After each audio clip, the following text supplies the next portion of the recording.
Este es un lugar lleno de color.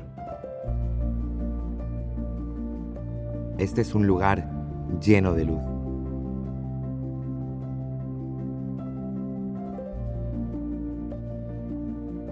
Este es un lugar lleno de arte.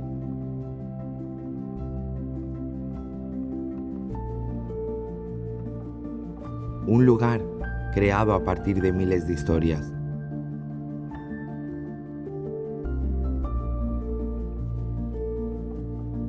Un lugar cambiante y libre.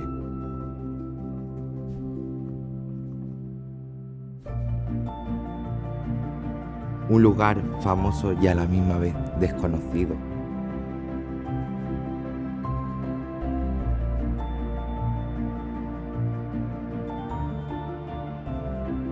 Un oasis de libertad, en una época privada de ella.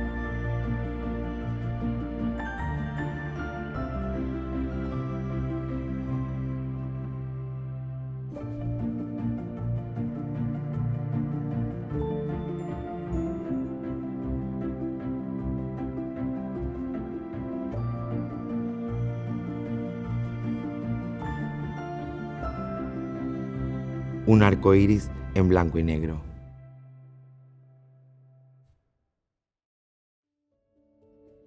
Hola, me llamo Ciro Rodríguez Rodríguez.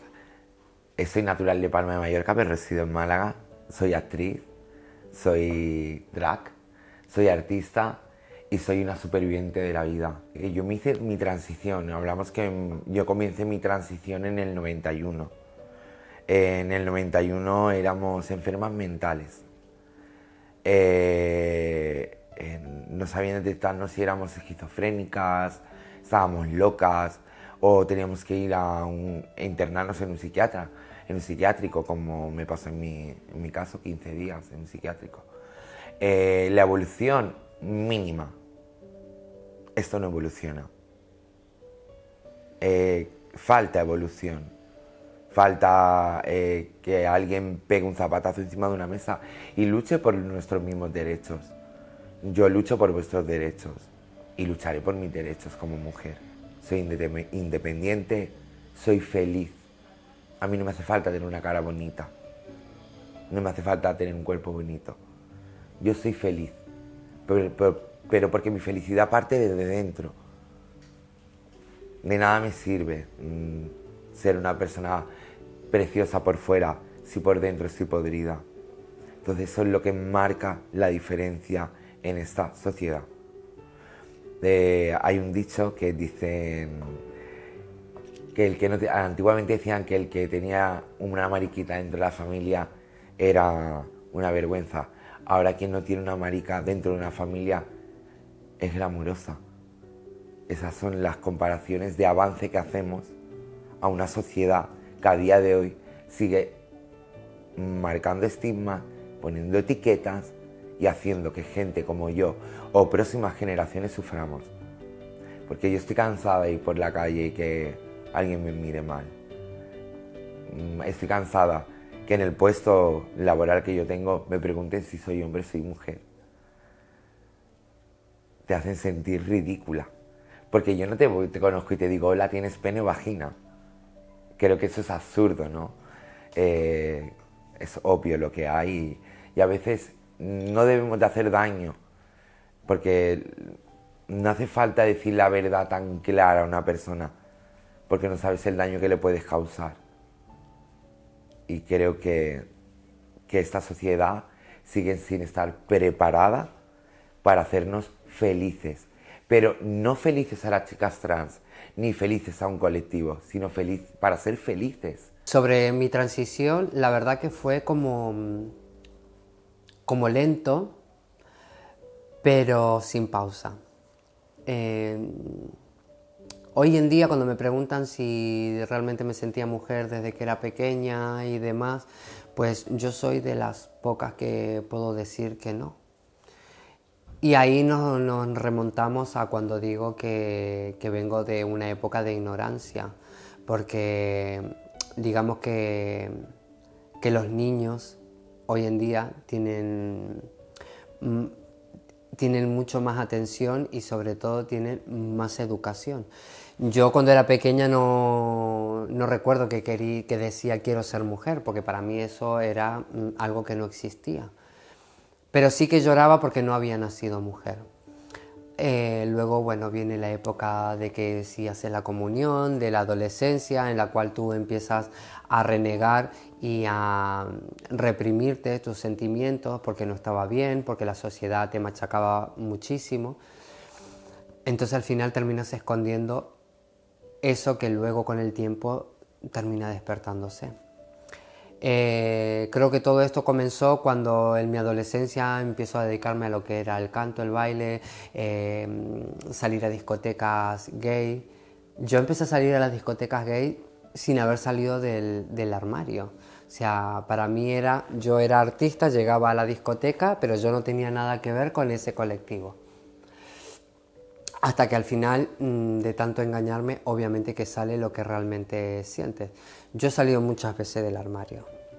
Le tuve que decir a mi madre que era gay, luego decirle a mi madre que me vestía de mujer, luego decirle a mi madre quiero ser mujer, y hasta que le tuve que decir que soy mujer.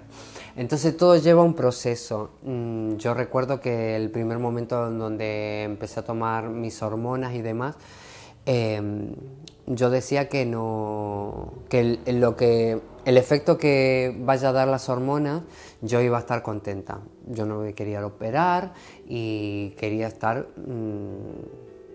lo que las hormonas me diesen. Pero al final todo termina siendo como una educación hacia mí. Y entonces todo lo que me iba pidiendo el cuerpo y la mente era lo que iba haciendo. Entonces al final empecé con las hormonas y luego ya sentía que quería operarme el pecho, luego hacerme la reasignación de sexo y tal, y hasta que al final, pues nada, esta soy yo ya, completa, y no lo hablo solo de estética, completa a nivel también personal y psíquico. Creo que estoy en un momento pleno en el cual puedo decir realmente que soy feliz con lo que he logrado ser de mí y que ya está, que lo tendría que haber empezado antes. Hoy, cuando apretéis el botón para votar esta infamia, por cada insulto que recibamos, por cada paliza que nos den, por cada asesinato que se cometa, por cada persona trans que acabe con la insoportabilidad de su vida, ¿saben ustedes una cosa? Cuando aprieten ese botón, pasaréis todos a tener las manos manchadas de sangre. ¡No lo olviden nunca! Las discriminaciones han sido múltiples y en todos los ámbitos. El rechazo familiar, hay hermanos con los que no me he vuelto a hablar desde hace 45 años, al rechazo social, a la imposibilidad de acceder a un puesto de trabajo o a la dificultad suprema, de presentarme a castings para películas, me acuerdo como Conan el Bárbaro de Dino de Laurentiis, que se hizo aquí en España, pasar la selección y después de pasar la selección enterarse que era una mujer trans y descartarme, otro tanto de lo mismo con Los gozos y las sombras y así tantas historias, ¿no? O sea, yo salgo de mi casa en el año 1977, en enero, para lanzarme al vacío completamente y vivir la vida, abandonar mi pueblo, mi familia, mi todo, en una palabra. Y cogerme un barco e irme desde Tenerife a Gran Canaria y terminar en una esquina de un parque, ¿no? Antes era impensable, había leyes que directamente nos encarcelaban por ser, ¿no? Pero ahora incluso niñas, niños y niñas trans que viven y conviven con sus familias. Antes era muy, muy singular que alguna persona trans siguiera viviendo con sus padres o con sus madres. Por lo menos porcentualmente, la inmensa mayoría nos tuvimos que ir de nuestras casas y abandonar nuestros pueblos, ¿no? Por el derecho a ser, por el derecho a vivir, por el derecho a existir. Me llamo Azul, tengo 21 años. Y vengo de Ibiza, nací allí y mis padres a los pocos años se vinieron a Málaga. Y ahora mismo estoy estudiando realización, un poco de cine, teatro, televisión en Córdoba.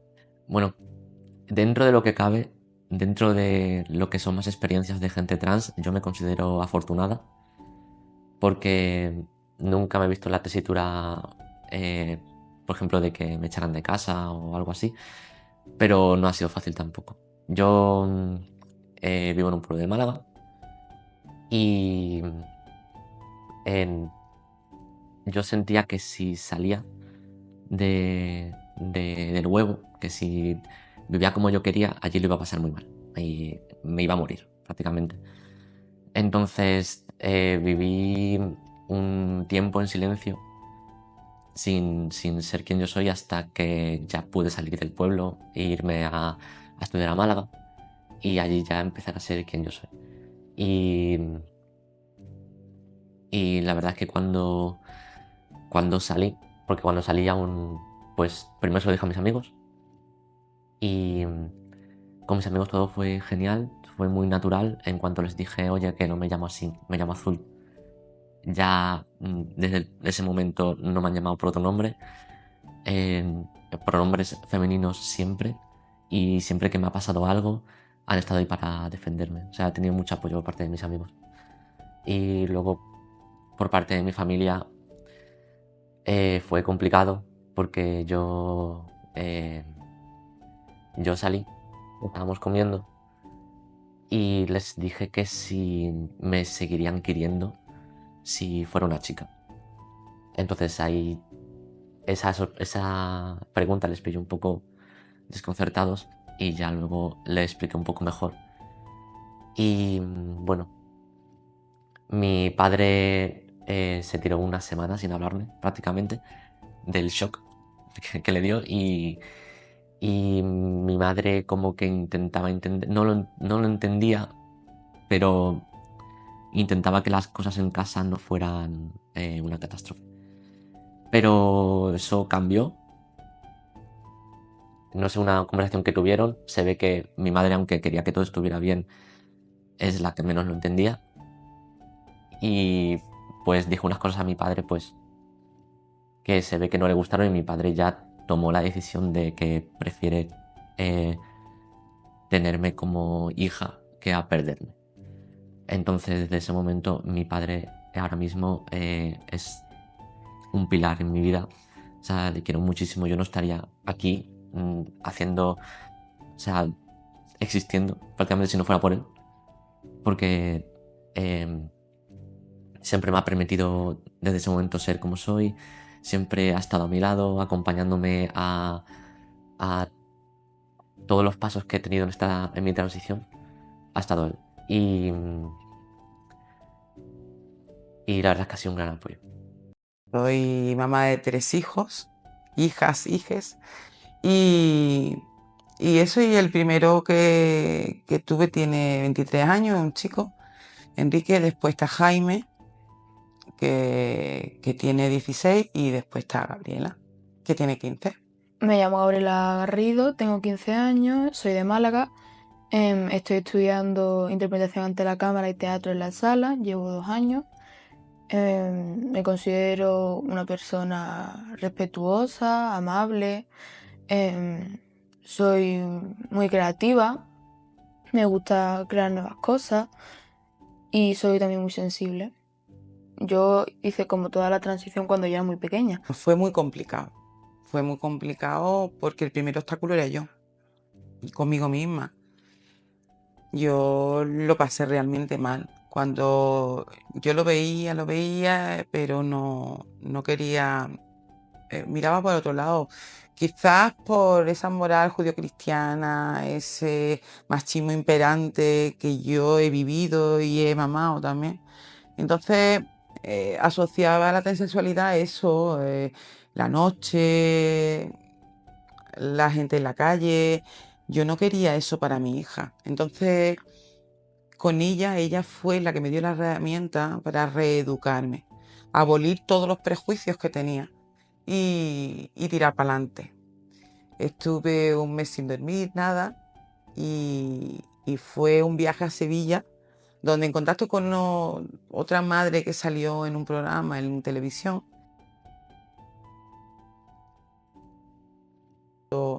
quedamos en Sevilla con Marc Ambroye también, activista trans, y empezamos a dar paso. Y ese fue el viaje de no retorno, un punto de inflexión grandísimo en mi vida, donde dejé a Gabriel, que siempre ha sido la misma persona, pero el nombre de Gabriel lo dejé allí en Sevilla y ya era Gabriela. Todas las partes malas de ese tiempo no las viví yo misma, porque sí que es verdad que era mi madre la que se lo comía todo, por así decirlo.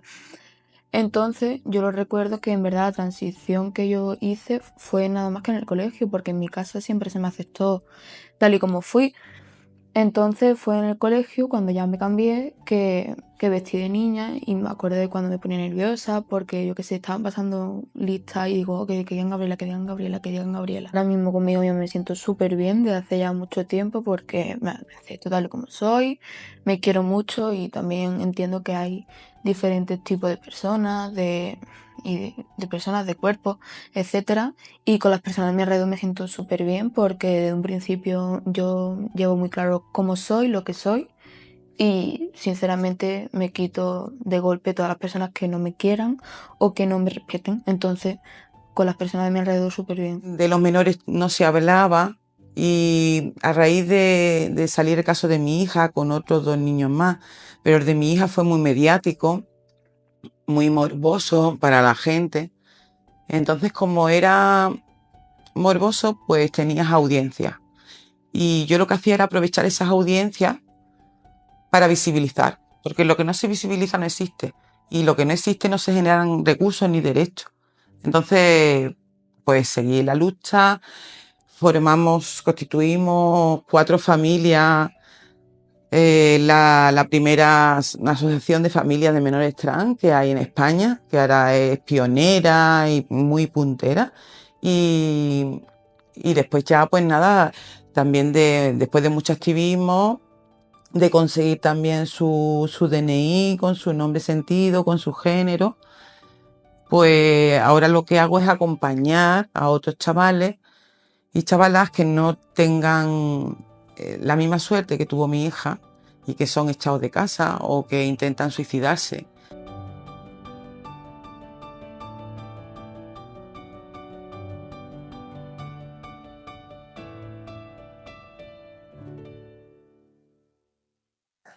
Buenas, soy Regina, vivo en Málaga y además de ser filóloga y profesora de idiomas, soy artista. En 2016 comencé a trabajar como drag, me especialicé en el burlesque y desde entonces he ido sumando talentos y ahora me considero bailarina, me considero actriz, vedette y mucho más. Pues mi transición comenzó hace relativamente poco, hace un par de años, y me di cuenta de que era una mujer trans gracias al drag. Poco a poco fui explorando mi identidad y mi expresión de género a través del maquillaje, de las pelucas, de pues ese vestuario tan maravilloso. Y pues llegué a la conclusión, una vez de construir el género, que no fue fácil, de que era una mujer trans, pese a todo lo que anteriormente pues me habían ido enseñando. Yo soy Daniel, tengo 20 años y trabajo en una inmobiliaria. Mi transición empezó hace 6 años, cuando yo tenía 14, y fue un poco... fue poco a poco. Primero pues conocí a una persona trans y en mi casa pues más o menos se sabía. De hecho me acuerdo que incluso antes de yo decir en mi casa soy un chico trans, pues mi familia evitaba a lo mejor el femenino o intentaban hablar de alguna forma que no implicara mucha feminidad. Y gran parte gracias a mi hermana, un día pues me dijo: oye, ¿tú sabes lo que es ser trans? Porque creo que tú eres trans. Y me acuerdo que pues yo lo que hice fue buscarlo en Google y las respuestas y todo era como, es que no, mucho miedo porque no había personas conocidas, en el sentido de personas que tuvieras del día a día contando su experiencia. Era pues la Veneno y tú te metías en los vídeos de la Veneno y eran comentarios de ojalá se muera, es una asquerosa, no tendría que haber nacido, bueno, historias así. Entonces pues en aquel momento mucho miedo, pero bueno, por suerte en mi casa siempre me han ayudado mucho, me han acompañado mucho y eso también hace más fácil el decir, bueno, porque claro, en un primer momento pues yo tenía el pelo largo y tal, pues primero me corto el pelo, empiezo a comprarme ropa así un poco más neutra, hasta que un día pues dije, pues mira, sí, soy un chico trans y quiero que me tratéis así, quiero que me ayudéis con esto. De hecho, yo antes de saber un nombre o lo que fuera, yo ya sabía que era una persona trans. Y con mi familia, con mis amigos y con todo, pues fue como, vale, ¿y ahora qué? Tú me has aportado seguridad.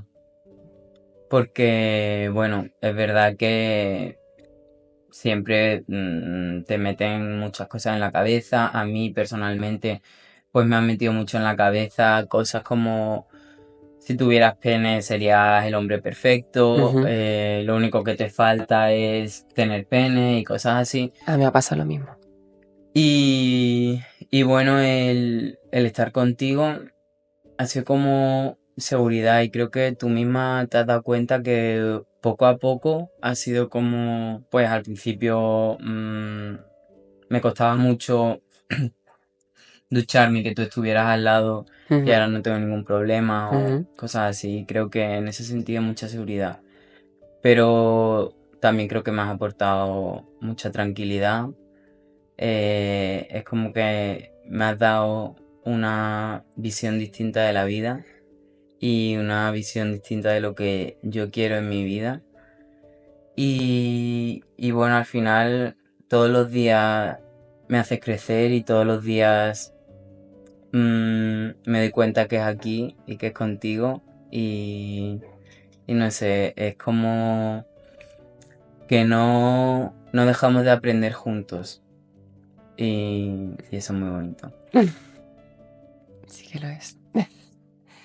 Pues a mí tú también me has aportado muchísima seguridad porque es verdad que yo antes era un poquito un manojito de nervios y es verdad que cuando escuchas todos los días pues que haces las cosas bien, que te esfuerzas y se reconoce, o que eres guapa aunque no me ponga 400 kilos de maquillaje encima y aunque no vaya con mis mejores galas, pues poco a poco, igual que los mensajes negativos hacen mella, esos mensajes positivos pues parece que no, pero calan y puedo decir que tengo la autoestima un poquito mejor y es gracias a ti y es gracias a lo mucho que me apoyas y que me dices que me quieres todos los días.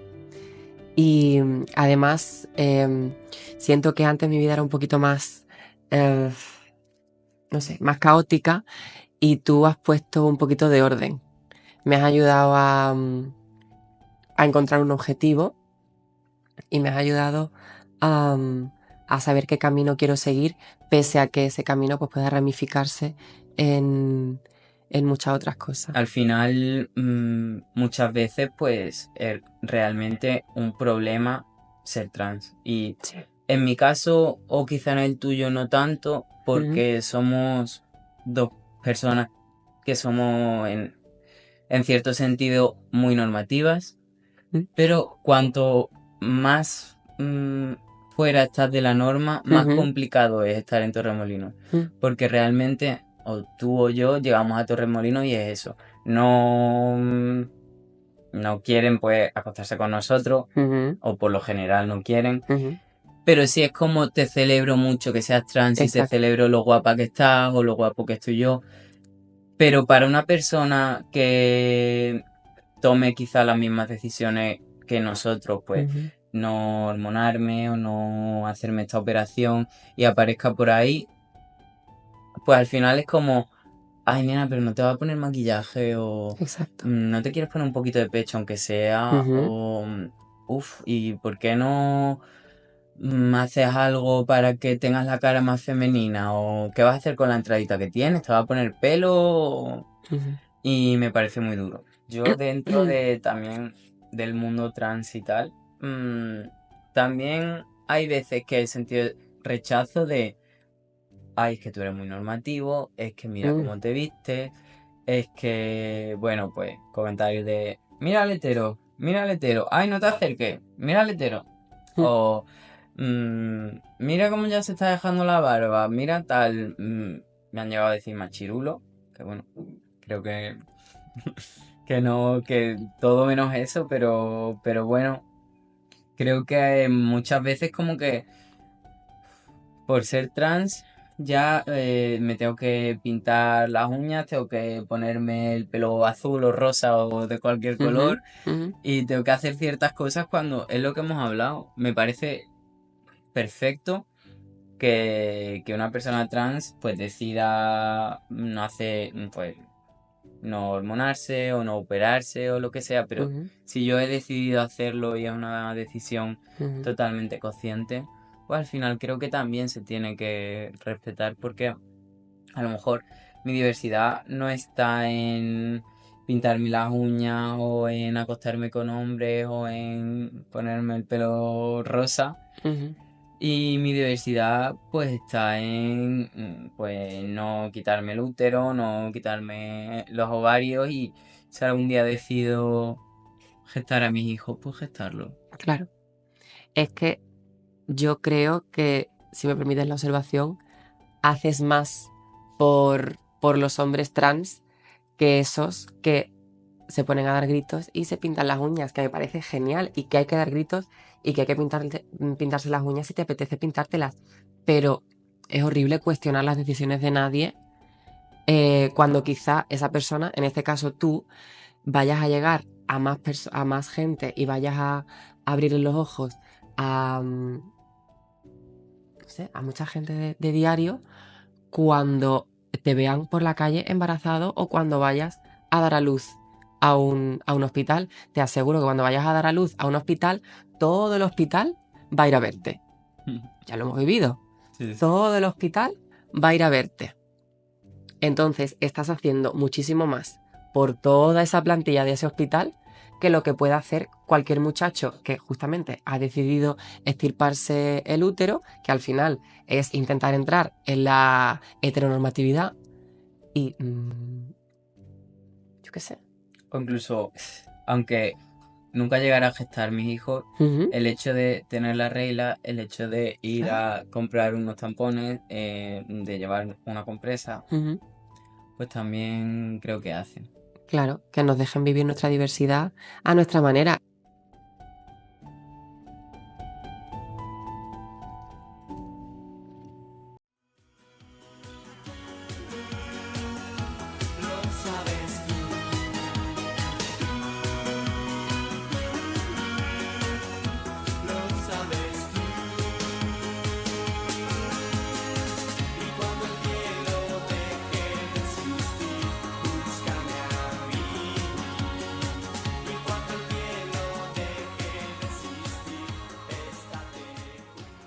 Mi nombre es Lucas Platero, soy profesor de Psicología Social, dirijo la serie general universitaria en Ediciones Bellaterra, soy papá, he escrito 11 libros, no sé.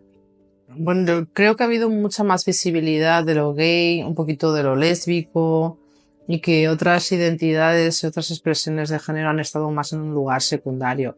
Es verdad que la transexualidad siempre ha sido visible. Y siempre ha sido más visible de lo que era antes. Es decir, que en la transexualidad en las vidas trans nunca ha habido un momento en que fueran poco visibles, porque la gente trans somos muy escandalosa en el sentido de que se nos ve muchísimo, ¿no? Incluso cuando no se nos ve.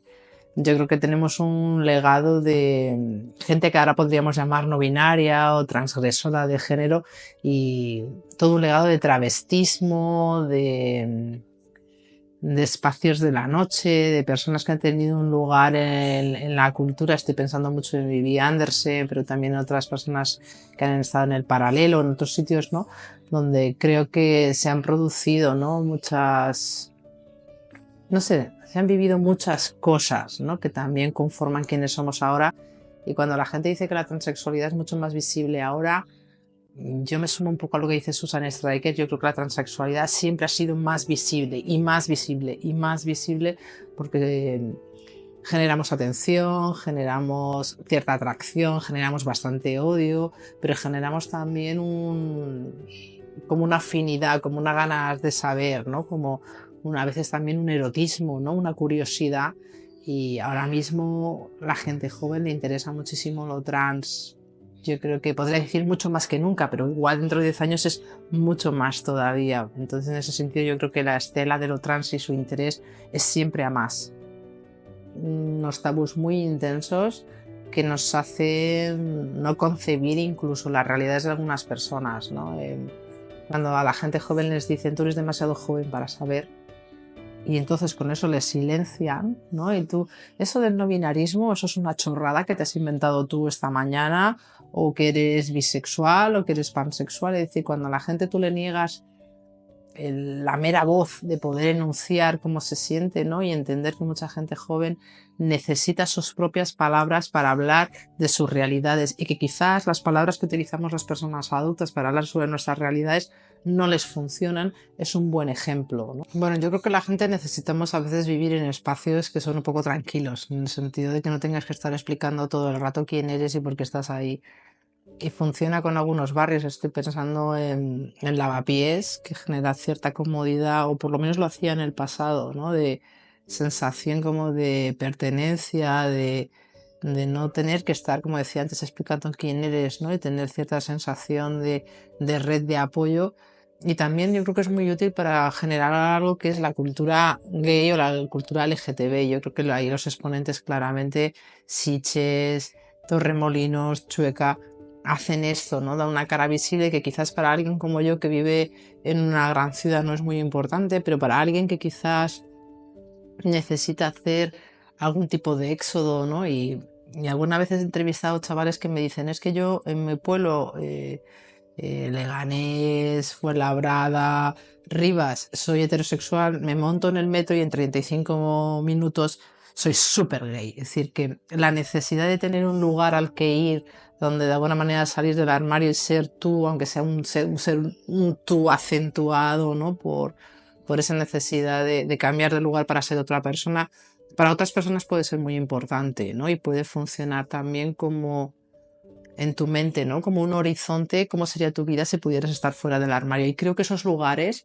generan como esa posibilidad de imaginarte en otro escenario que no es el tuyo. Con eso no quiero decir que los espacios rurales o que los pueblos de la periferia sean mucho más homófobos que lo puede ser el centro de una ciudad, porque el centro de una ciudad puede ser homófobo y te puedes tener una agresión homófoba en Chueca. Pero quiero decir que tienen esa función de imaginar cómo sería tu vida fuera del armario. Bueno, yo crecí en un contexto de movimientos sociales, de organizaciones sociales, y para cuando llegué a la universidad, el hecho de que no existiera nada para gente de nuestra edad y que no tuviera que ver con la noche y no tuviera que ver con nuestra vida cotidiana me estaba molestando, me daba la sensación de que faltaba algo. Entonces, la alegría y la fuerza que nos dio montar RQTR, la Universidad Complutense, la primera organización LGTB del Estado, fue brutal. Y ha habido muchas generaciones de gente que nos hemos entrenado políticamente en estos espacios, ¿no? Para ser un colectivo LGTB que fuera feminista, para ser un colectivo LGTB que le interesara la interseccionalidad, que le interesara unos series de temas que no siempre aparecen en los colectivos LGTB, ¿no? O sea, tener una posición muy particular. Y yo creo que tiene que ver con cosas que nos pasaban en lo cotidiano, como te decía.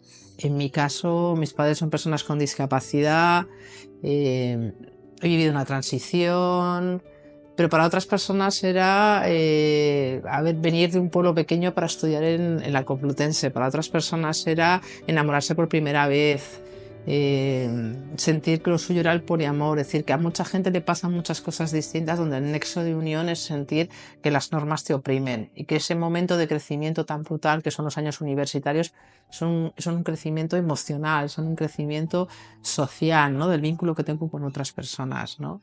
Y yo creo que es probablemente lo mejor que me ha pasado en la vida, es tener ese entrenamiento, ¿no?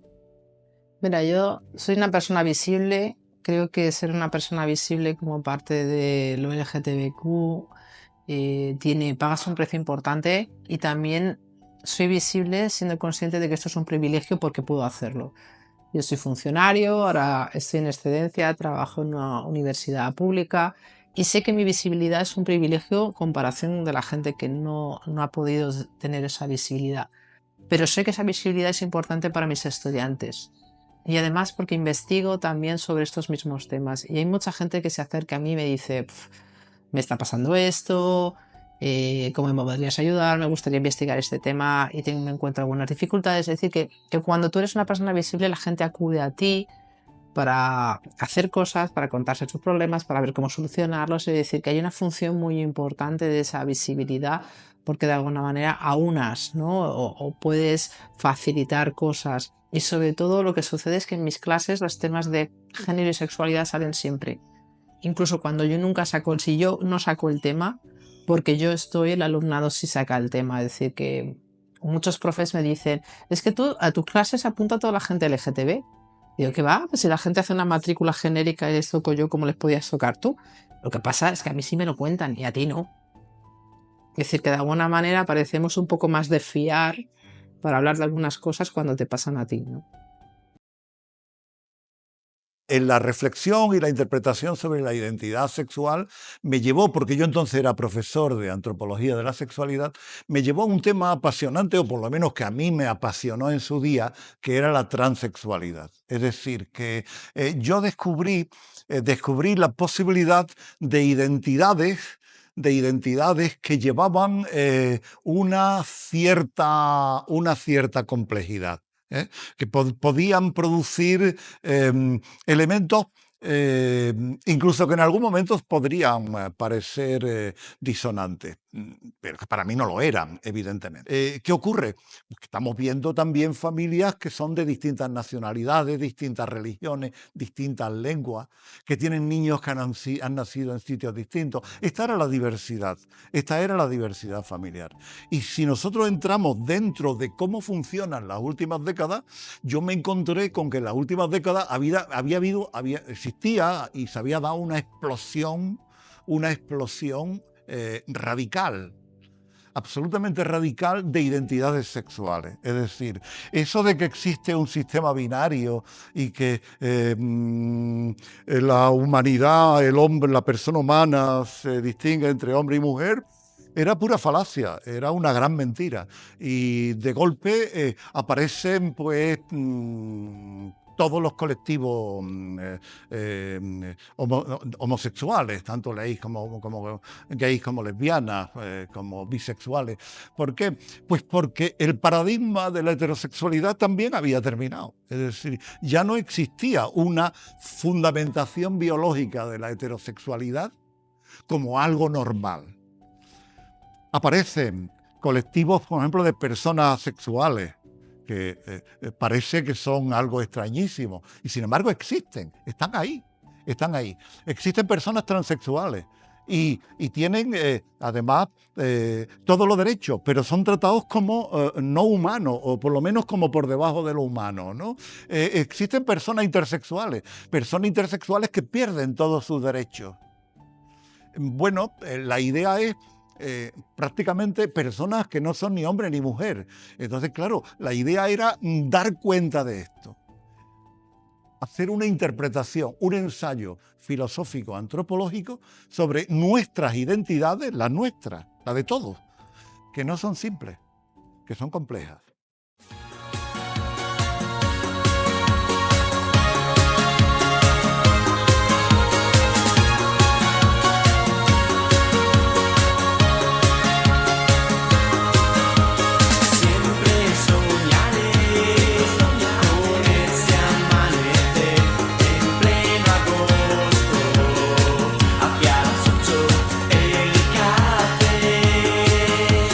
Yo recordaré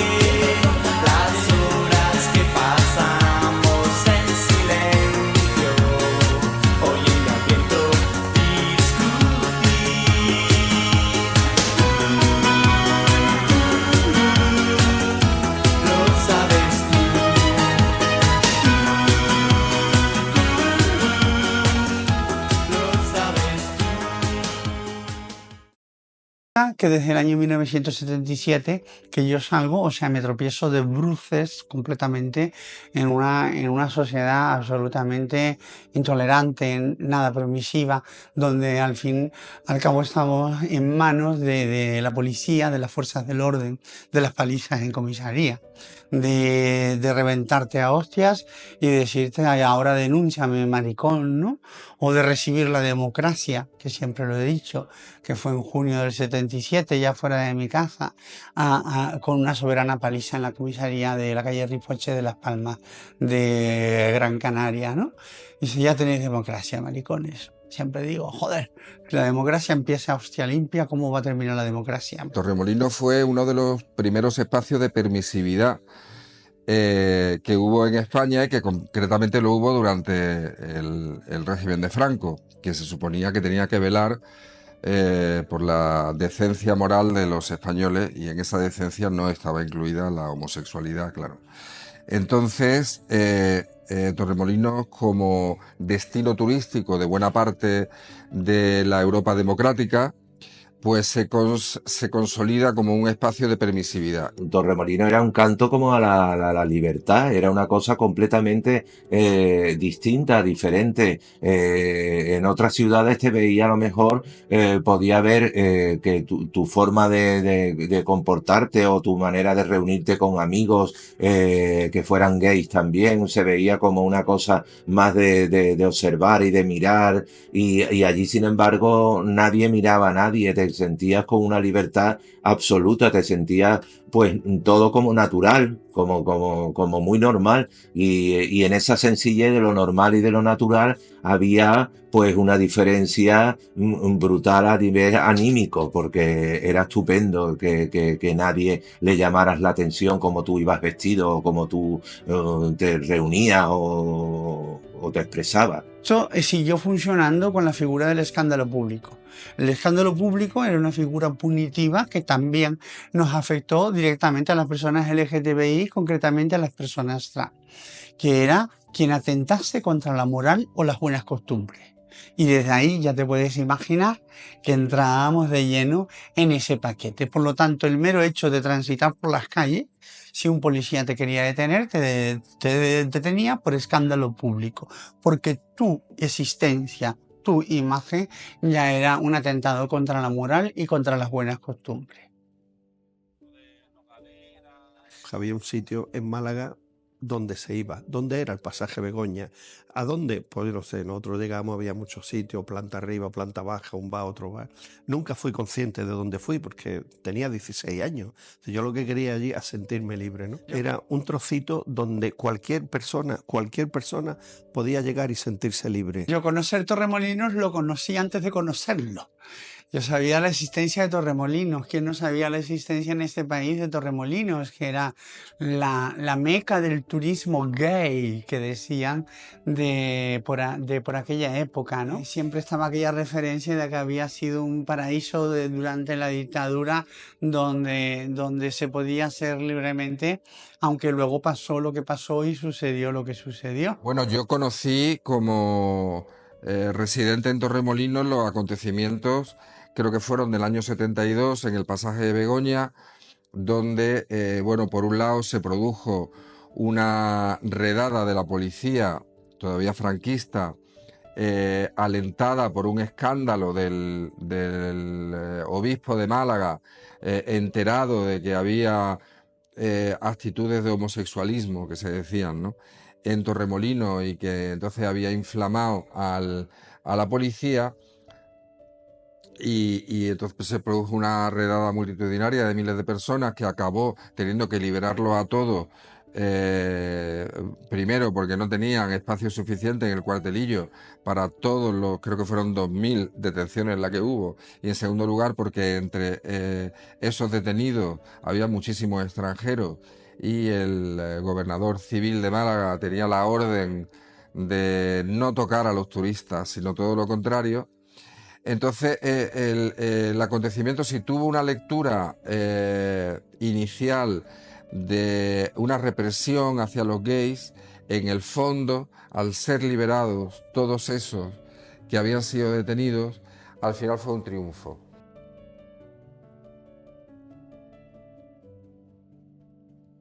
My name is Jessie. I am from Copenhagen, Denmark. I came here in 1969.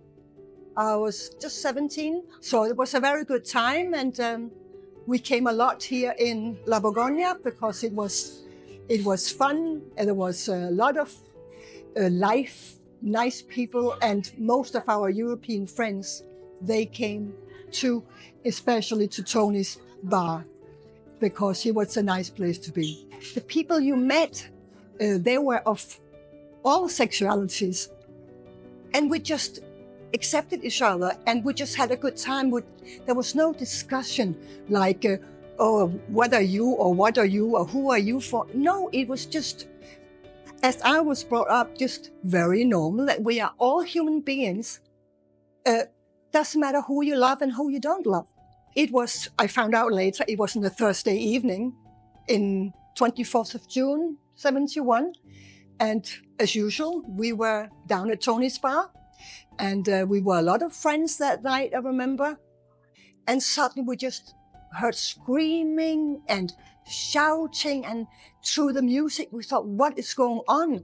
And you know, people start to push to the door to see, and you just saw we could see the end where the big black police cars were blocking, and the Garda Civil coming down from the side street too. They were making a chain, and they had the buttons up, and it was awful. And from the first floor, they were beating them down. It was terrible, and they were screaming. And there was a girl who had a long dress on. They used to dress up a lot on the first floor, so that was fine, but she hung on with her high heels. And that police guy, he just started beating her, and it was like a horror movie. We just thought, what's going on? Is that for fun? Is that a dream? It was a horror movie. And then I could see some local Spanish people, older ones. They were just actually clapping their hands, smiling. And I just thought, have you orchestrated this? What is happening? But it was like a satisfaction. They were old, I thought.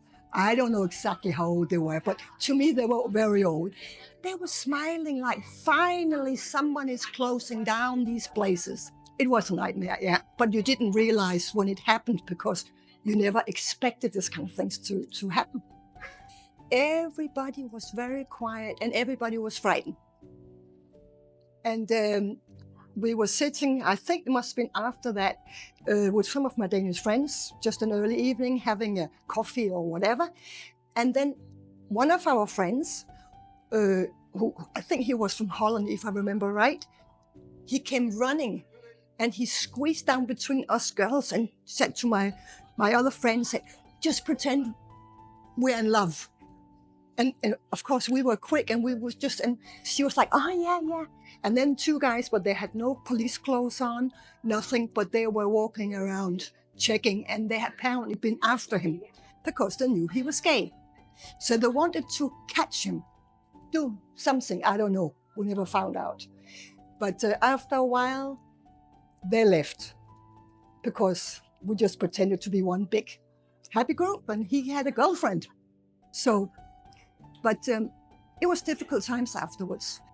Yo trabajaba en un hotel y a la mañana siguiente tenía que llevar las fichas policiales de mi hotel, teníamos que llevarlo todos los días a la comisaría de policía. Por uno de los pasillos vi el patio de lo que es la aduana y allí había personas. No sé explicarlo. Había personas en el suelo, había personas abrazándose, había personas llorando.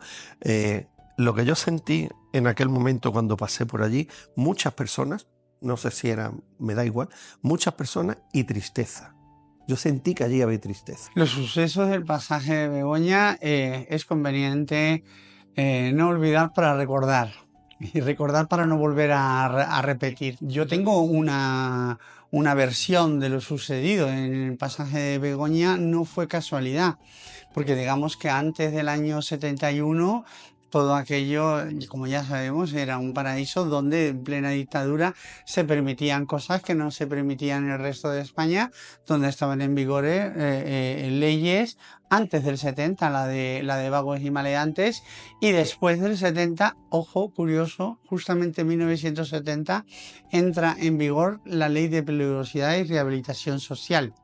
Que fue más peligrosa incluso que la de vagos y maleantes, porque ya se condenaba en sí mismo el hecho de ser, no solamente, digamos, las prácticas.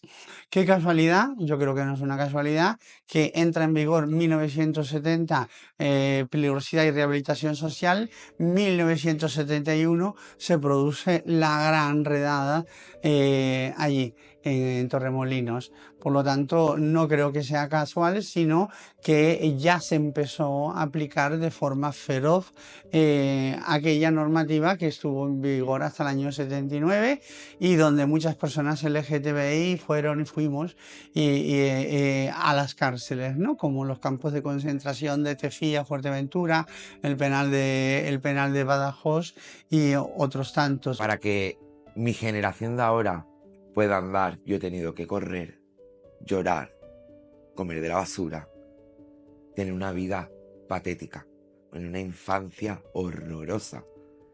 Pero que a día de hoy me siento feliz, porque gracias a esa infancia tan patética y horrorosa que me ha dado la sociedad, marcada por unas etiquetas que realmente eran innecesarias, ahora soy la mujer que soy. La cultura dominante es una cultura heterosexual. Rechina un poco leer un poema de amor de un chico a otro chico, de un hombre a un chico, les rechina. Esto es una falla de la cultura, de la enseñanza, que hay tantas en España, ¿no? La historia está llena de la cultura, está llena de homosexuales notorios, es decir, que la comunidad homosexual ha dado, o sea, los personajes homosexuales han sido muchísimos a lo largo de la historia, por citar casos, en fin, así archiconocidos, pues ya Leonardo da Vinci, Miguel Ángel, Tchaikovsky, el músico, Lord Byron, Luis Cernuda, Lorca, qué sé yo, hay montones. Ha sido, su contribución a la cultura ha sido enorme.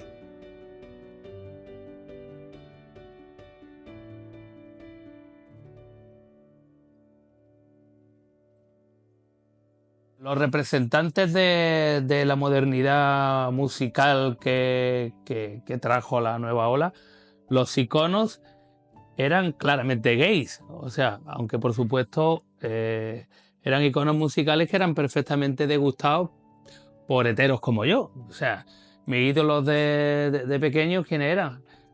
David Bowie, Brian Ferry de Roxy Music. O sea, gente que eran, pues, lo que más le gustaba. Bueno, Lou Reed y Velvet Underground, estamos hablando, pero es que la modernidad, en concreto en el rock, que es de donde yo vengo, o sea, no es entendible sin la influencia del colectivo gay, total y absolutamente, ¿no? Cuando se hizo cuando se aprobó el matrimonio gay, es que de pronto pasamos, España pasa a tener las leyes más avanzadas prácticamente de toda Europa. Y aquello era un escándalo, aquello como diciendo, hostia, pero qué valiente. Y sin embargo, bueno, y por supuesto que era un clamor por parte de la derecha, por favor, eso como base. Y sin embargo, hoy solo la derecha más recalcitrante se atreve a cuestionar el derecho al matrimonio gay.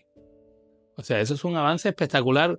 Luego ya no entro en terrenos ya de si después no vio llegar la crisis económica o que después fue un desastre en muchos otros ámbitos. Me da igual. Para mí merece pasar a la historia sencillamente por eso.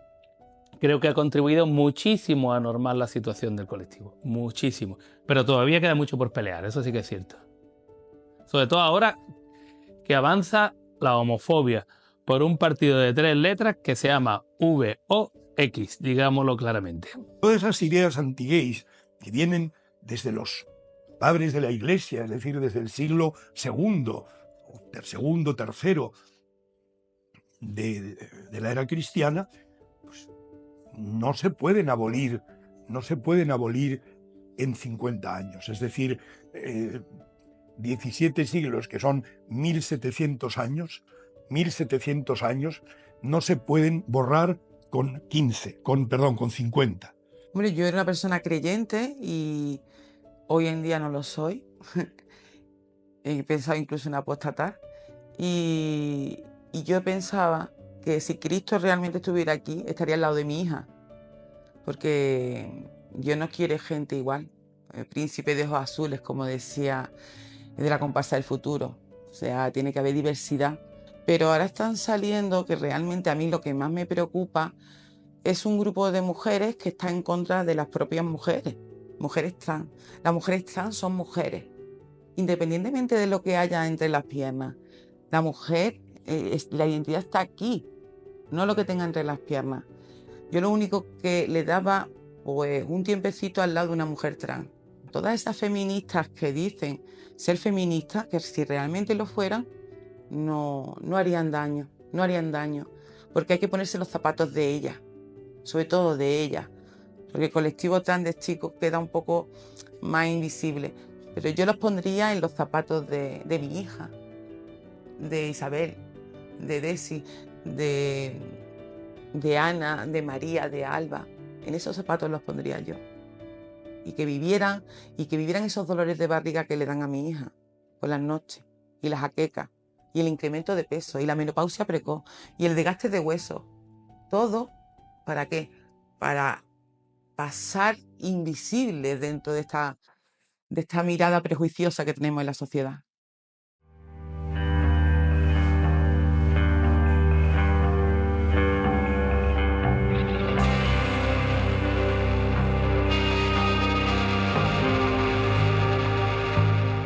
Pero que dentro de la misma Europa hay países que no forman parte del primer mundo, pues también. Incluso países que ya se presumen porque políticamente están asignadas dentro de la Unión Europea. Hay países que no tienen estos derechos reconocidos. Hay países que están dando pasos para atrás, que lo están dando. No sé, pues, veas el caso Hungría, veas el caso Polonia, veas el caso de un montón de sitios donde...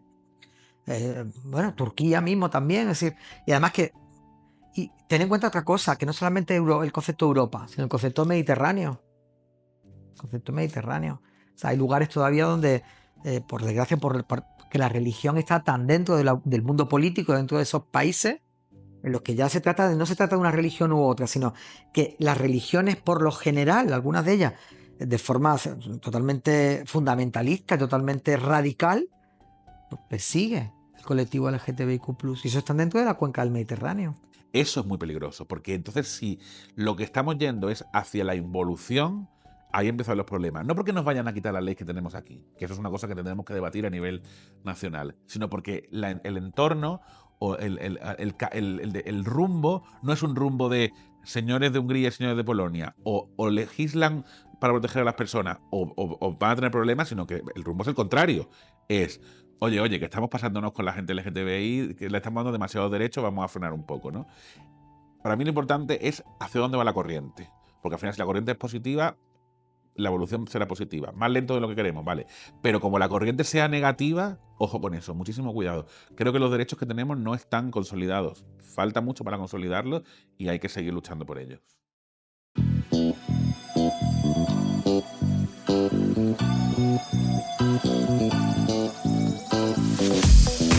No one's around to judge me for mistakes and lies. I was close enough, but got away at time. Call out my name, and you bear, and you shout. Były składane propozycje ustaw, które po prostu nie przechodziły. Ale tak, były składane propozycje ustaw. Niektóre partie współpracowały z organizacjami w Polsce, żeby stworzyć dobre ustawy dla nas, no ale to się nie przebiło. Także w czasach, kiedy w Polsce rządziła lewica, to został podpisany konkordat na przykład, ale żadnej regulacji dotyczących czy jakiegoś takiego prawnego usankcjonowania związków jednopłciowych albo ochrony osób LGBT, nie wiem, przed mową nienawiści, no wtedy nie powstały. Fajnie mi powiedziałeś w samochodzie. Co powiedział Morawiecki? To było super śmieszne. No kilka dni czy kilka tygodni temu polski premier Mateusz Morawiecki stwierdził, że prawa osób LGBT w Polsce w żaden sposób nie są zagrożone. No, nie są zagrożone, bo ich nie mamy. Po prostu nie ma. To było tak, że w przeciągu ostatnich kilku kampanii wyborczych, które toczyły się w Polsce, osoby LGBT były takim straszakiem. Były takim, no wiem, obiektem do szczucia. Była taka sytuacja w Poznaniu kilka lat temu, właśnie po Marszu Równości, że wracała z tego Marszu Równości osoba z tęczową torbą na ramieniu. I ta osoba została zaatakowana. Tych osób zostały skazane za rozbój i trafiły do więzienia.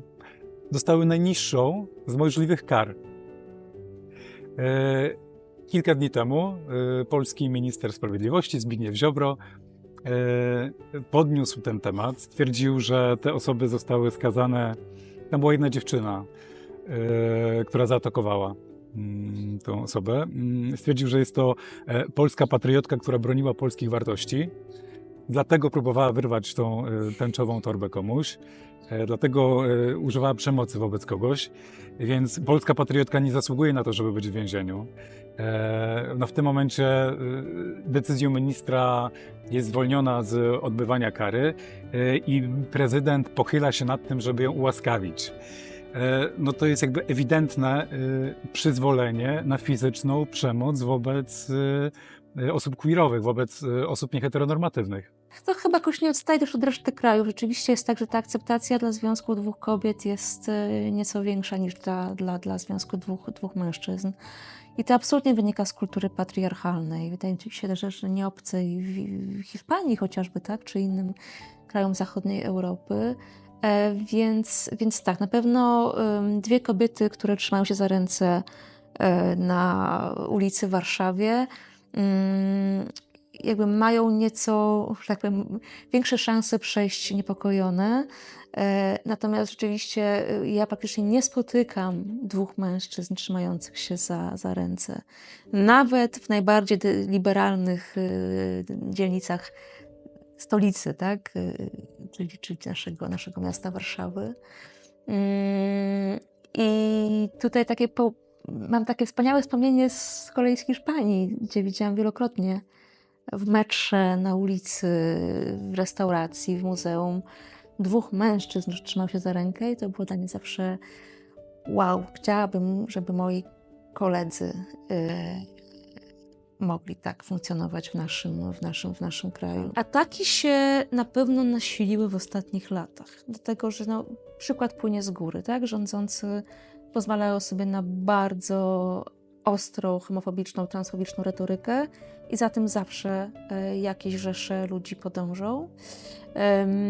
Ja mówiłam Ci o tych różnicach między wielkim miastem, małym miastem. Ja mieszkając przez parę lat w najbardziej liberalnej dzielnicy Warszawy, czyli na Mokotowie, spotykałam się bardzo często z jakimiś nieprzyjemnymi komentarzami, kiedy szłam z moją partnerką za rękę po ulicy, więc... A myślałam sobie, gdzie jak nie tutaj, prawda? A jednak. Ja studiowałam stosunki międzynarodowe i na tyle jestem realistką po tych studiach. Wiem, że relacjami międzynarodowymi rządzi przede wszystkim gospodarka. Więc mam, można powiedzieć, bardzo trzeźwą ocenę rzeczywistości tutaj. Ale widzę, że komisja i tak już działa. Chociażby to, że odcięła te polskie gminy, które wprowadziły tak zwane strefy wolne od osób LGBT, odcięła finansowania europejskiego i dobrze się stało w mojej opinii. Jest jakiś mechanizm, można powiedzieć, przeciwdziałania homofobii, niewystarczający. Ja osobiście jestem zwolenniczką takiej pracy właśnie u podstaw. Mam kilkoro znajomych ze społeczności LGBT w Hiszpanii. Miałam przyjemność też odwiedzać ich w takich queerowych enklawach poza Madrytem. Znam też ich historię walki tak naprawdę i pracy na rzecz społeczności LGBT+ w Hiszpanii i no, z wielkim uznaniem tak naprawdę i z taką wielką też, mam nadzieję, dla nas nadzieją na zmianę. Staram się, często staramy się w Polsce patrzeć na kraje, które są również, były mocno katolickie, gdzie ten Kościół miał dużo do powiedzenia, na kraje, które również mają taką historię mocno patriarchalną, czy historię maczyzmu, tak? Staramy się podpatrywać, tak, jak to zostało przepracowane, czy jak się z tym pracuje, gdzie są nasze też szanse i supermoce w takich ramach kulturowych. Chociaż pewnie ciężko, bo ciężko jest tak przełożyć 1 do 1 przykład hiszpański do polskiego, ale bezwzględnie tak. To jest na pewno wzór i nadzieja. Mi opinión con respecto a lo que es, por ejemplo, la relación de España con el resto del mundo, que efectivamente ese cine que se representa a esa sociedad. Creo que nosotros vamos por delante, evidentemente, y ese cine que te digo del futuro también irá por delante, y ya no será nada peculiar el hecho de representar personajes dentro del colectivo LGTBIQ+, o al menos yo creo que eso es, digamos, sería la ruta al recorrido natural. Pero no olvidemos que existen países, todavía ya no solamente porque esa representación LGTBIQ+ no esté ni en sus cines ni en sus televisiones, sino que es que todavía, por desgracia, hay más de 30 países en el mundo en los que la homosexualidad está penada con cárcel y la mayoría de ellos también con la pena de muerte. O sea, esto es, a ver, es que no es que yo no venga a descubrir nada, es una cosa que todos conocemos, pero que está ahí, que sigue siendo palpable y que, por ejemplo, algunos de esos países quieran formar parte o quieran estar, por ejemplo, dentro de lo que sería la Unión Europea, ¿no? O sea, formar parte de lo que sería Europa, pues estos países en los que se discrimina, en los que se sigue considerando que las personas dentro del colectivo LGTBIQ+ son personas enfermas o patologizadas, se tendría que trabajar en ese sentido. En los últimos tiempos hay una contrarreacción, digamos, que es con ese ascenso de las de extrema derecha, de ultraderecha, en todos lados, ¿no? En España también lo hemos visto con el caso de Vox, que provoca que haya un sector de la sociedad pequeño, quiero pensar que es pequeño y que también afecta a la gente más joven, que empieza a ver como un poco como contrarreacción, ¿no? Como que están, como, oye, que esta gente nos están ganando mucho terreno.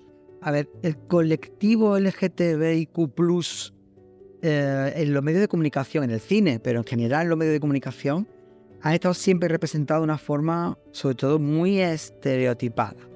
Es decir, el estereotipo llevado a la representación hacia el extremo, absolutamente, ¿no? Es decir, existe una serie de tradicionalmente formas de representación del gay, por ejemplo, sobre todo, que ha sido más representado y más mal representado muchas veces, luego hablaremos de otra parte del colectivo si quieres, pues siempre llevado al amaneramiento, por supuesto, llevado a un exceso, un deseo absoluto e interés absoluto por el sexo, es decir, totalmente personas que desinhibidas, personas llevaban al extremo toda la representación, incluso la naturalidad con la que el día a día, o sea, convertidos en casi un espectáculo andante, ¿no? Por otro lado, luego precisamente esa representación de la pluma, por ejemplo, del hombre gay blanco, que tan mal vista está también del colectivo, que no se ha representado cuando se ha buscado lo contrario, ¿no? Cuando se ha dicho, vamos a buscar la representación de la homosexualidad dentro de esta película y vamos a hacer que todos los personajes tengan pues cero pluma. O sea, que parece que los personajes también se mueven dentro de un mundo más heteronormativo, quizás, o más binario, más al concepto de lo femenino y lo masculino. Pues igual. Es decir, a lo largo de la historia se han cometido muchos errores en el sentido de... Pero no porque esa representación fuera más o menos exacta, sino que parece que solamente era una única forma de representarse. Es cierto que en el cine, los que utilizamos el lenguaje del cine, sabemos lo que es aquello de la herramienta del arquetipo. El arquetipo es un concepto que tiene mucho que ver con los personajes y los arquetipos reconocibles dentro de cada uno de los personajes o de los roles que hay dentro de una historia de ficción, como tú bien sabes, pues hacen que el espectador haga reconocible cierta sustantivo, vamos a llamar, ¿no? Cierta concepto de la bondad, de la maldad, de la crueldad, del amor, de la pasión. Y eso se puede llevar al arquetipo de la representación de un protagonista o de una protagonista. Pero creo que en la representación precisamente del colectivo LGTBIQ+, lo que ha habido es una confusión entre lo que es un arquetipo y lo que es un estereotipo. Claro, ¿qué ocurre? A nivel de grado de representatividad, si tú naces en un mundo en el que tú, si estás dentro del colectivo, no encuentras ningún referente de alguien que sufra, que sienta y que padezca por las mismas cosas que padeces tú dices, oye, parece que no. Quizás esos directores que sí, cuando desde que éramos pequeños, mostraban ciertas temáticas y ciertos personajes que sí. Y ahí donde está el verdadero valor de estos directores valientes que decían, vamos a contar esta historia de estos personajes, de estos protagonistas, y hay muy poquitos casos que se puedan contar estas películas, en las que tú de repente decías, ostras, y la realidad es muy diversa, no es solamente el mundo binario y heteronormativo, por decirlo de alguna manera, hombre, mujer, cis. Está bien, yo sí que creo que hay un sector de esta sociedad, que son las personas trans, que merecen absolutamente todo el respeto y merecen que se les escuche principalmente a ellos y que se solucionen los problemas, porque hay casos realmente tremendos donde ha dependido de que un juez o una jueza le viniera bien o le viniera mal darle el cambio de género en el registro. Eso me parece algo gravísimo, ¿no? O sea, eso no podía mantenerse ni un minuto más. Pero creo que podemos haber tenido un debate serio y enriquecedor y podemos haber sido un referente. ¿Qué ha provocado que nos haya hecho así? Pues que se ha fracturado el feminismo, que se ha fracturado la izquierda, que ahora tengamos bueno, discursos totalmente contrarios a una legislación que ni siquiera se han molestado en leerla.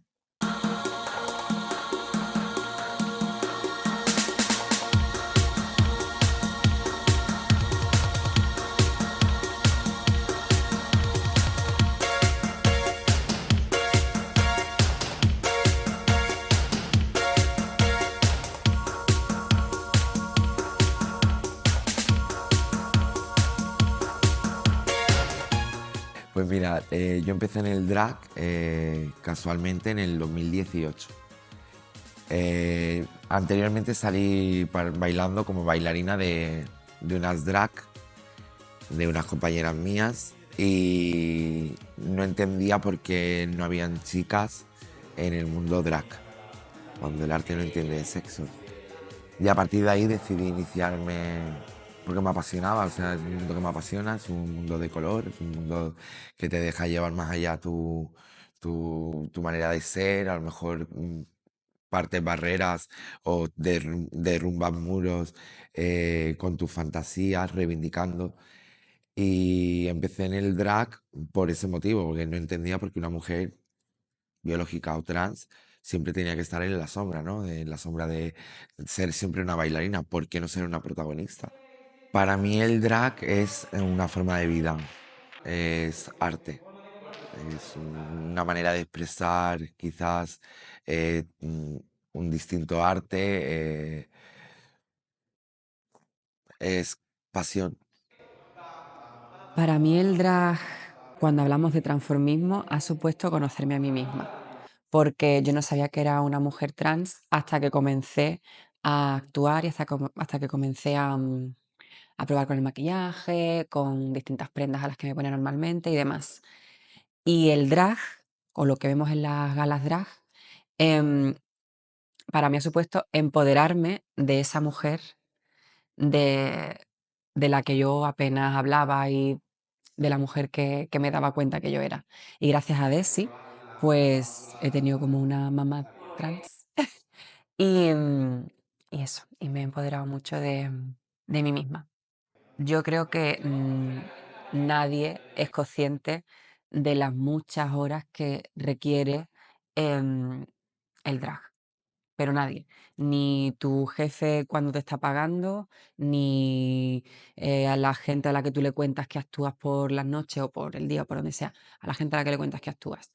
Porque es cierto que tú en la sala, en la discoteca o en el escenario estás X tiempo, pero ¿cuánto tiempo estás en tu casa cosiendo, diseñando, peinando pelucas, maquillándote, invirtiendo en todo eso. Todo eso nadie lo ve y todo eso nadie te lo paga. Entonces creo que es muy injusto todavía cómo nos tratan. Pero claro, si a las artes que consideran artes no les pagan adecuadamente, imagínate a nosotros, que la mayoría nos considera maricones pintados, ¿no? A los 16 años cuando yo vine, fue cuando me di cuenta de que quería ser transformista, cuando conocí el transformismo. Porque yo tendría unos 17 años, que me acuerdo que me venía solo en el autobús, luego me quedaba a dormir en cualquier casa de cualquiera que conocía, pero ahí fue donde me di cuenta realmente que me quería dedicar al transformismo, porque en esta época es el transformismo clásico de toda la vida, el transformismo que a mí me gusta y el transformismo que va a desaparecer. Y me da mucha pena. Recién llegados, recién abierta la tienda, con 20 años, trajimos unos zapatos italianos, nos la colaron, todos eran del 42. Y decíamos, José Luis, ¿nos va a costar dinero? Es que no entendíamos la diferencia. No entendíamos la de diferencia talla. de talla. Y entonces los zapatos a todo el mundo le gustaban. Llegaba la señora, pero todas tenían el 37. Pero una mañana llegamos y había una chica en la puerta de la tienda. Dice, el zapato lo veo grande, ¿qué número tenéis? Digo, son todos del 42, 43. Me habéis salvado la vida. Era gay. Una travesti. Travesti. Se probó el zapato y digo, fíjate que no vendemos ni uno. Dice, no te preocupes que en una semana lo vaya a tener todos vendidos. Esa persona venía de trabajar, del mundo de la noche, y nos esperaban a las 8 de la mañana, que abríamos un poquito más tarde, pero íbamos antes, y se terminaron los zapatos en una semana. Había zapatos para chicos del 43 que en Italia nos la metieron, los zapatos, y resulta que nos salvaron nuestros amigos, los gays maravillosos que por la noche actuaban. Pues en Spain nace como un papel dentro de un musical que iba dirigido al turismo en una cadena hotelera. Y bueno, un personaje que fue creciendo poco a poco y que adquirió el nombre de Son Spain de una sala emblemática que había hace muchísimo tiempo en Madrid, y Spain porque coincidí en Portugal con otro artista que tenía nombre parecido, y para diferenciarlo, pues ya está, es de Portugal y de Spain, de España. Las drags de Torremolinos tienen mucho arte. Las drags de Torremolinos tienen mucha historia. En Torremolinos ya había transformista, como se lo quisiera llamar en esos tiempos, porque en esos tiempos no había drag, de hecho no existía como tal esa categoría profesional a la que ahora llamamos drag, transformista, con diferentes epígrafes, pero lo que sí que es cierto que el arraigo que tiene Torremolinos con la drag y con las artistas viene de hace muchísimo tiempo. La economía de Torremolinos no sería potente, podría serlo, pero no tan potente sin el sector LGTBI. El drag puede ser para todos los públicos. De hecho, ya lo está haciendo. Hay una gran mayoría de drag que pueden hacer un gran trabajo y otros registros para otro público de otras edades, con cuentacuentos, haciendo su visibilidad diversa. De hecho, ya se han hecho varios proyectos de cuentacuentos con ONGs donde han ido drag y han contado cuentos. El caso que te he dicho, La diversidad de tus ojos, que es una obra que se está haciendo por toda España, que donde voy yo, y es para adolescentes, una obra de teatro con un monólogo y va enfocada para adolescentes. Terminada la obra, a continuación o a priori hay un taller que consta de 3 bloques donde los adolescentes tratan y hablan y luego hacen un trabajo conjunto sobre todo aquello que han aprendido o han visto en esa obra de teatro con un monólogo. Y yo tuve mucha suerte porque yo empecé a venir a Torremolinos y era cliente, iba a tomar copas, veía los espectáculos, me encantaba.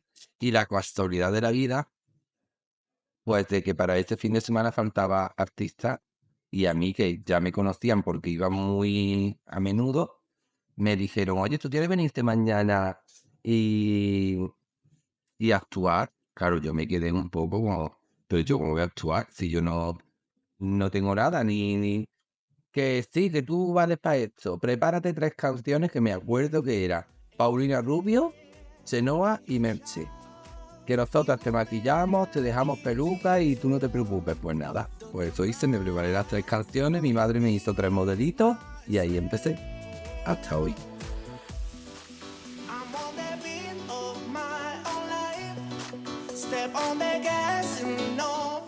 Luchar, que luche todo el mundo por ser él, ánimo, fuera del armario. Yo los abriría a todos, porque se están perdiendo vivir, que es lo más importante que hay.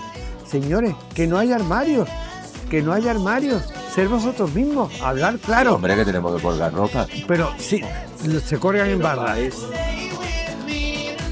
muy importante, es que es muy importante que, primero, se recuerde qué es lo que hemos conseguido. Segundo, hacer que eso que hemos conseguido se mantenga a lo largo del tiempo y da igual quién vaya a gobernar. O sea, no es constitucional quitarle el derecho que ya se ha conseguido a cualquier colectivo, a cualquiera, sea este u otro. Y lo que tenemos que hacer es seguir luchando para mantenerlo.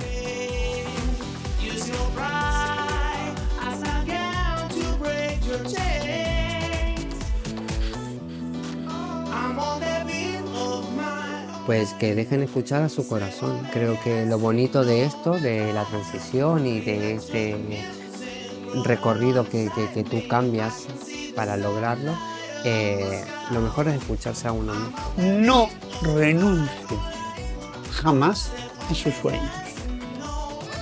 Que los sueños son alcanzables, que se pueden conseguir y que además atar, digamos, nuestras esperanzas y nuestras ilusiones a ese sueño son los que nos va a hacer permanecer en pie, de frente.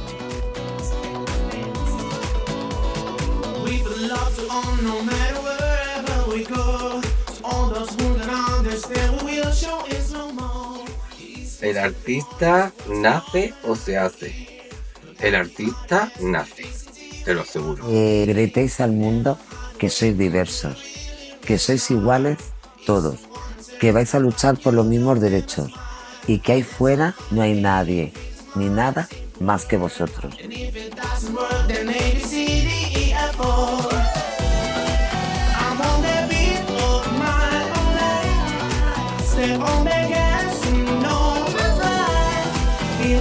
Y el colectivo tiene que seguir estando aquí para que Torremolinos sea un sitio mejor.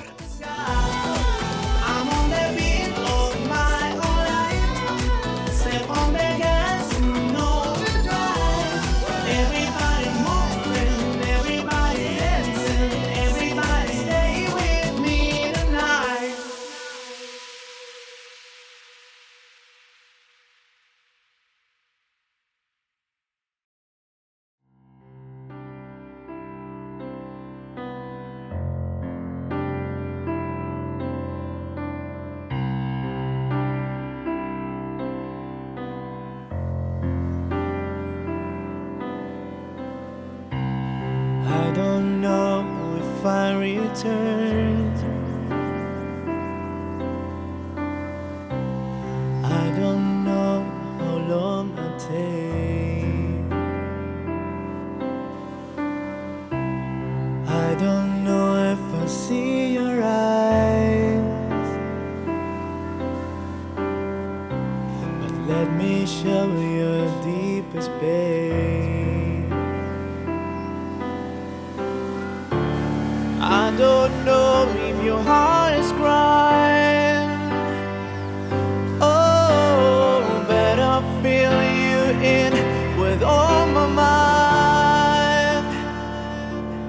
I go home,